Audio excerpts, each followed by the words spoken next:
اعوذ بالله من الشیطان الرجیم بسم الله الرحمن الرحیم.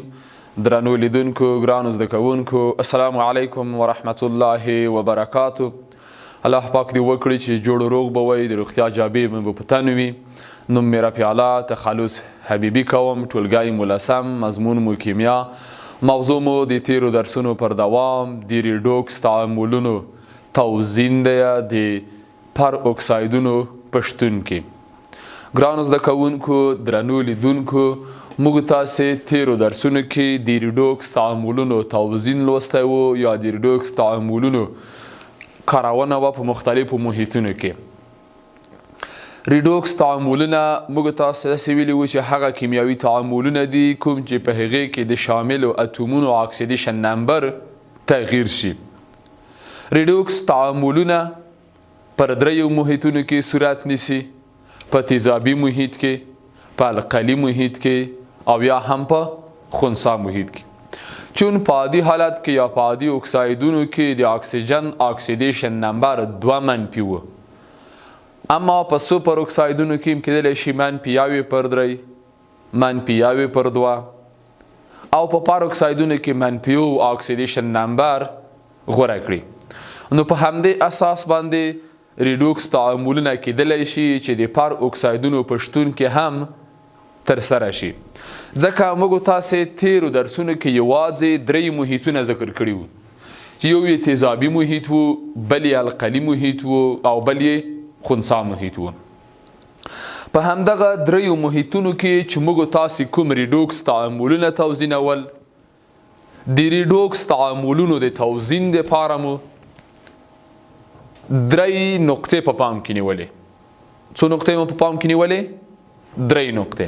اوله، په یوه معادله کې په یوه کیمیاوي تعامل کې د شاملو اتومونو د اکسیدیشن نمبرونو ټاکل. اول مو اکسیدیشن نمبر ټاکل. دویمه نقطه، دا مو تشخیص کولو چې کوم اتوم تغییر کړی دی، اکسیدیشن نمبر یې تحمض شوی دی، ارجاع شوی دی، کم شوی دی، زیات شوی دی. دا چارج مو د آیون په شکل د اتوم د پاسه لیکلو، خو علامه مو کوم لوري ته ورته لیکله؟ ښي لوري ته. درېیمه نقطه، تحمض شوي مو ارجاع شویو ته ضریب ګرځوو، ارجاع شوي مو تحمض شویو ته ضریب ګرځوو. ولې دغه د تحمض او د ارجاع عملیه به دواړه همزمان صورت نیولم. نن چې موږ تاسې موضوع ده د اکسیدیشن او ریدکشن تعاملونه دي، د هغوی د کیمیاوي معادلاتو توزین دی د پر اکسایدونو په شتون کې. ګورو چې د پر اکسایدونو په شتون کې دغه د ریدکس تعاملونه څه ډول ترسره کیږي. دا چې ریدکس تعاملونه موږ تاسې په تیرو درسونو کې په تیزابي القلي خنثی محیطونو کې ترسره کړل یا ترسره کېدل. دا ځل ریدکس تعاملونو توزین د پر اکسایدونو په شتون کې ترسره کوو، ځکه په پر اکسایدونو کې د اکسیجن اکسیدیشن نمبر چې دی یو منفي دی. شی دی یو منفي. په پر اکسایدونو کې د اکسیجن اکسیدیشن نمبر څو دی؟ یو منفي. متوجه شئ. ګورئ ګرانو زده کوونکو، موږ تاسې یو عادي اکساید نویو، عادي اکساید کاربن دای اکساید، په دې کې د اکسیجن اکسیدیشن نمبر 2 منفي دی. یو سوپر اکسایدونه دی لکه دغه، په دې کې ګورئ د اکسیجن اکسیدیشن نمبر منفي 1/3 دی. همداسې لکه په دې بل مرکب کې منفي 1/2. دا سوپر اکسایدونه دي. اما په پر اکسایدونو کې H2O2 په پر اکسایدونو کې د اکسیجن اکسیدیشن نمبر څو دی؟ منفي 1 دی، مثبت 1 دی. 2 ضرب 1 منفي 2 منفي 2 ضرب 1 مثبت 2 مثبت مرکب د چارج له نظره خنثی دی. په پر اکسایدونو کې موږ تاسې ولیدل چې د اکسیجن اکسیدیشن نمبر څو دی؟ یو منفي دی. نو اوس موږ تاسې د پر اکسایدونو په شتون کې د ریدکس تعاملونو توزین داسې ګورو. هایدروجن پر اکسایدونه چې کوم دي د اکسیدیشن کوونکې مادې په توګه باندې عمل کوي، خپله دای ارجاع کیږي، د بلې مادې د اکسیدیشن سبب ګرځي. په اکثریت کیمیاوي تعاملونو کې چیرې تاسې لیدلي وي د هایدروجن پر اکساید څخه د اکسیدیشن کوونکې مادې په توګه باندې ګټه اخلي، ځکه دا خپل الکترون خوښونکی دی، دا ارجاع کیږي د بلې مادې د اکسیدیشن یا تحمض سبب ګرځي. په تیزابي محیط کې هایدروجن پر اکساید مالیکول 2 الکترونونه اخلي او په 2 مالیکول اوبو باندې تبدیلیږي. متوجه شئ تاسو تختې ته هایدروجن پر اکساید H2O2 هایدروجن پر اکساید که چیرې محیط تیزابي وي، که چیرې محیط سره کمتوي تیزابي وي جمع، یعنی په محیط کې 2 دانې د هایدروجن مثبت آیونونه وي، خو دغه د هایدروجن 2 مثبت آیونونه خو 2 الکترونونه له لاسه ورکوي، جمع 2 الکترونونه. معنا دغه 2 الکترونونه چې کوم دغه هایدروجن د آیونونو دي دا د دغه هایدروجن پر اکساید په واسطه اخیستل کیږي، دا تبدیلوي په 2 مالیکوله H2O باندې، په 2 مالیکوله اوبو باندې تجزیه کیږي، تبدیلیږي. پس موږ تاسو دلته ولیدل الکترونونه یې واخیستل، دا خپل ارجاع شو د اکسیدیشن کوونکي یا تحمض کوونکي مادې په توګه باندې عمل ترسره کړو. یعنی په تیزابي محیط کې هایدروجن پر اکسایدونه دغه د هایدروجن مثبت آیون خپل د لیویس نظر تیزاب دی، ولسم سیم کې موږ تاسو بیا ویایو د لیویس نظر د هایدروجن مثبت آیون تیزاب دی. پس محیط تیزابي دی، محیط سره کم ته دی تیزابي. په تیزابي محیط کې 2 دانه الکترونونه خپل ځان ته جذبوي، په 2 مالیکوله څه شي باندې تبدیلیږي، په 2 مالیکوله اوبو باندې تبدیلیږي. دا شولو د هایدروجن پر اکساید خواص. اوس ګورو د هایدروجن پر اکساید په شتون کې د ریډوکس تعامل څه ډول ترسره کیږي. پر اکسایدونو په شتون کې د ریډوکس تعاملونو توزین دا شی دی چې په پر اکسایدونو کې د اکسیجن اکسیدیشن نمبر یو منفي دی او پر اکسایدونه کېدلی شي خپله دا ارجاع شي تحمض عامل سبب وګرځي، د تحمض د عامل په توګه باندې دی هم عمل ترسره کړي. لاندې معادله د پر اکسایدونو په شتون کې توزین کړئ. ګورئ پوتاشیم پر منګنیټ، پوتاشیم پر منګنیټ، هایدروجن پر اکساید، سلفوریک تیزاب، محصول منګنیز سلفیت، اوبه، اکسیجن، پوتاشیم سلفیت دي. متوجه شئ. په همدغه کیمیاوي تعامل به 3 وړه پړاوونه وګورو. کیمیاوي معادله به د پر اکسایدونو په شتون کې توزین کو. ګورئ ګرانو زده کوونکو، دا ځل موږ تاسې ریډوکس تعامل د پر اکسایدونو په شتون کې ترسره کیو. اول د کیمیاوي تعامل لیکو پوتاشیم پر منګنیټ جمع هایدروجن پر اکساید، هایدروجن پر اکساید جمع H2SO4. د کیمیاوي تعامل محصول ټاکو منګنیز سلفیت جمع H2O جمع اکسیجن جمع پوتاشیم سلفیت، پوتاشیم سلفیت. دغه کیمیاوي تعامل ته که چیرې موږ تاسې متوجه شو، په دې کیمیاوي تعامل کې دلته هایدروجن پر اکسایدونه شتون لري. یعنی دغه کیمیاوي تعامل تاسې د هایدروجن پر اکسایدونو په شتون کې توزین کړئ. لومړی نقطه یا اوله مرحله یا لومړی پړاو چې موږ تاسې په دې باندې ترسره کیو، اول همدغه کیمیاوي تعامل لیکو د حاصل شوی موادو سره جمع H2O2 جمع H2SO4 محصول یې دی منګنیز سلفیت جمع H2O جمع اکسیجن جمع K2SO4.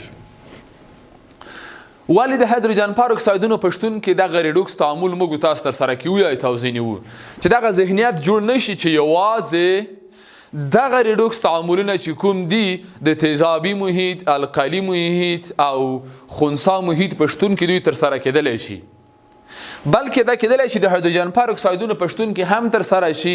دغه د هایدروجن پر اکسایدونو استثنا ځکه ذکر کیږي دلته چې دغه په هایدروجن پر اکسایدونو کې فقط د اکسیجن اکسیدیشن نمبر یو منفي دی. دوی ته باید فکر وي 4 ضرب 2 منفي 8 منفي بشي. پوتاشیم د اول اصلي ګروپ عنصر د یو منفي، منګنیز بنشي او مثبت، څو بشي او مثبت. هایدروجن 2 ضرب 1 مثبت 2 مثبت کی ګوره دا د 1 منفي 2 ضرب 1 منفي 2 منفي. په پر اکسایدونو کې 1 منفي دی.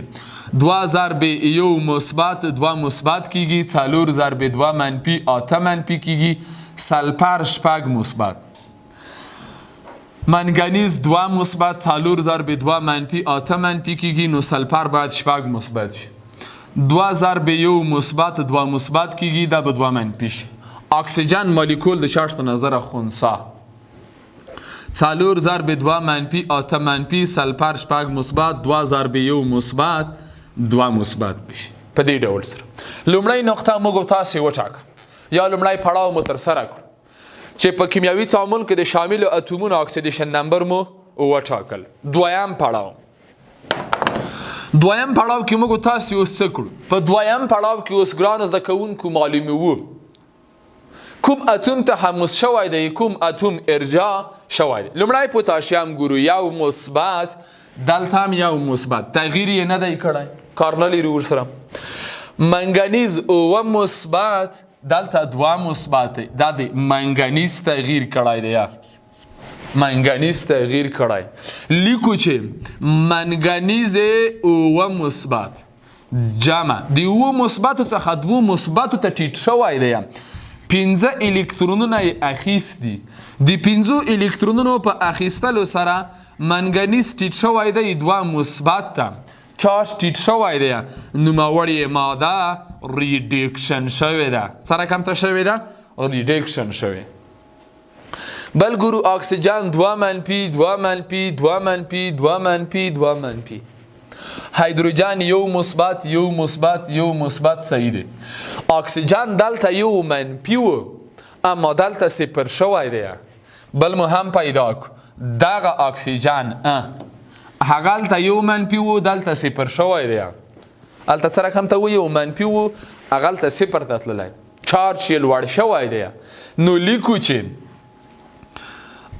اکسیجن منفی اکسیجن 1 منفی د 2 اتومونو په واسطه باندې 2 الکترونونه له لاسه ورکړي منفی 2 الکترونونه یې له لاسه ورکړي تبدیل شوی دی اکسیجن مالیکولي ته خو خنثی ګورئ د منفیو څخه 0 ته تللی دی په 2 اتومونو سره یې 2 الکترونونه له لاسه ورکړي نو نوموړی اکسیجن چې کوم دی اکسیدیشن شوی دی سره کم ته شوی دی اکسیدیشن شوی دی دریم پړاو په دریم پړاو کې اخیستل شوی ورکړل شوی اخیستل شوی ته ضریب ګرځي دریم پړاو دلته لیکو متوجه شئ تاسو دریم پړاو ته لیکو چې پوتاشیم پرمنګنیت جمع H2O2 جمع H2SO4 محصول د کیمیاوي تعامل دی MnSO4 جمع H2O جمع اکسیجن جمع پوتاشیم سلفیت اوس دریم پړاو چې موږ تاسو ور باندې پلي کیو دغه د اکسیجن 2 هغه منګنیز ته ضریب ګرځي و چې تغییر یې کړی و 2 تغییر کړی و 2 دلته ضریب ورته ګرځي 2 تغییر کړی و 2 دلته ضریب ورته ګرځي د اکسیجن 2 د منګنیز دغه 15 هغه اکسیجن ته ضریب ګرځي و چې تغییر یې کړی و 2 اکسیجن تغییر کړی و 15 دلته ضریب ورته ګرځي د اکسیجن تغییر کړی 15 دلته ضریب ورته ګرځي اوس معادله توزیع و 2 15 کې لاس هایدروجن دی دلته او دلته 2 هایدروجن دی په خپل طبیعت باندې که چیرې دلته 2 ورکو 2 په 2 کې 4 2 15 کې لاس 14 که 3 ورکو 2 15 کې لاس 3 په 2 کې 6 لاس او 14 دلته به 8 ورکو 8 په 2 کې 14 2 پوتاشیم دی دا دی 2 پوتاشیم اکسیجن ګورو 4 دا دی 2 15 کې لاس دی 14 او 8 2 او 8 دا بشي 40 درې په 4 کې 12 2 15 کې لاس دی 22 2 په 4 کې 8 دی 10 او خواته څه شول 2 په 4 کې 8 اکسیجن 2 15 کې لاس اکسیجن لاس او 8 درې په 4 کې 12 8 او 12 10 اکسیجن دو خواته به وګورو 2 په 4 کې 8 14 او لاس شپږ او څلور دېرش معادله څه رقم ته شوله توزین شوله انشاءالله چې ورباندې وي دا شوله د ریډوکس تعاملونو توزین د پر اکسایدونو په شتون کې ګرانو زده کوونکو درنو لیدونکو موږ تاسو دلته زده کړل چې پر اکسایدونو اکسیدیشن نمبر یو منفي دی دغه پر اکسایدونه یا خپل هایدروجن پر اکساید شي دي هایدروجن پر اکساید داسې یوه مایع ده هایدروجن پر اکساید هایدروجن پر اکساید په طبابت کې ډېر د استعمال ځای لري هایدروجن پر اکساید په طبابت کې د استعمال خاص ځای لري د زخمونو پر پریمینځلو کې د میکروب ضد مادې په توګه باندې ورڅخه ګټه اخیستل کیږي همدارنګه د غاښونو پر پریمینځلو پاکولو کې ترې ګټه اخیستل کیږي په کیمیاوي تعاملونو کې د اکسیدیشن کوونکې مادې په توګه باندې هم کارول کی هایدروجن پر اکساید یو له مهمو اکسایدونو د اکسیجن څخه دی په مایع شکل باندې شتون لري په مختلفو ځایونو کې ورڅخه ګټه اخیستل کیږي په خاص ډول باندې په طبابت کې د زخمونو په پریمینځلو کې د میکروب ضد مادې په توګه باندې ورڅخه ګټه اخیستل کیږي همداسې د غاښونو په پاکولو پریمینځلو تعقیم کولو کې ورڅخه ګټه اخیستل کیږي په کیمیاوي تعاملونو ټکنالوژي او د شانو کې د هایدروجن پر اکسایدونو څخه د اکسیدیشن کوونکې مادې په توګه هم کار اخیستل کی نن ورځ د درس اړوند مو د کانکور یوه پوښتنه لیکلې هغه پوښتنه داسې ده چې په پر اکسایدونو کې د اکسیجن اکسیدیشن نمبر څو دی په پر اکسایدونو کې د اکسیجن اکسیدیشن نمبر یو منفي دی کورنۍ دنده مو دوې پوښتنې دي تاسو به دغه کیمیاوي معادلې توزین کړئ اوله پوښتنه لاندې کیمیاوي معادله توزین کړئ هایدروجن پر اکساید پوتاشیم آیوداید سلفوریک تیزاب دویمه پوښتنه لاندې کیمیاوي معادله توزین کړئ پیرس سلفیت پوتاشیم کلوریت سلفوریک تیزاب دا شوه ګرانو زده کوونکو زموږ او ستاسې د نن ورځې موضوع تر بیا چې زه ستاسې په درانه چوپړ کې حاضرېږم تاسې ټول په لوی او بخښونکي الله سپارمه ښه وخت ښې چارې الله مو مل شه